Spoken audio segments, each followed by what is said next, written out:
Motor repair చేయాలన్నా, current పెట్టాలన్నా, pump set వేయాలన్నా, ఏదైనా ప్రపంచం అంతా మీతో ముడిపడి ఉంది. ఐటీ ఉంటుంది, కంప్యూటర్ నాలెడ్జ్ ఉంది. కంప్యూటర్ అంటే కంప్యూటర్ లేకుండా ప్రపంచమే లేదు. అందుకంటే ప్రతి స్టూడెంట్కి ఇంగ్లీష్ స్పీకింగ్, రైటింగ్ కొంత రావాలి, కంప్యూటర్ నాలెడ్జ్ రావాలి. ఈ రోజు వరకు మీరు ఎలా చదివారు, ఎలా ఉన్నారని పక్కన పెట్టేయండి.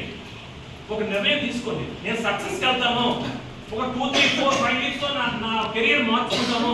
కొంతమందికి లైఫ్ టర్నింగ్ ఎక్కడ వస్తుంటే 10th క్లాస్ వరకు, ఇంటర్మీడియట్ వరకు బిలో యావరేజ్ ఉంటారు, పెద్ద చదవకూడదు. ఒకసారి మార్పు వస్తుంది. ఆ మార్పు అనేది ఎలా తీసుకెళ్తుంటే ఒకేసారి సక్సెస్ వెళ్ళిపోతుంది. సామర్థ్యాన్ని బయట తీయాలి. మీరు ఎంత తెలివితేటలు ఉన్నాయో చెప్పలేవు. ఆ తెలివితేటలు ఒక మహాసముద్రం తెలివితేటలు ఉన్నాయి. నెక్స్ట్ మెమరీ పవర్, జ్ఞాపక శక్తి. మీకు ఎంత జ్ఞాపక శక్తి ఉందంటే ఆ జ్ఞాపక శక్తిని కొలమానం వేయలేవు. మీకు ఎగ్జాంపుల్ ఈ బోర్డు మీద ఒక 5 ఇయర్స్ మీ సార్స్ జ్ఞాపక శక్తి, మెమరీ కోసం చెప్తారు. ఒక పోయిమ్స్ కానీ పద్యాలు ఇచ్చారు, కంఠస్థ పట్టమని ఒక 10,000 పద్యాలు ఇచ్చారు. ఈ 10,000 పద్యాలు చూడకుండా కంఠస్థ పెట్టి సబ్జెక్ట్ వస్తున్నారు.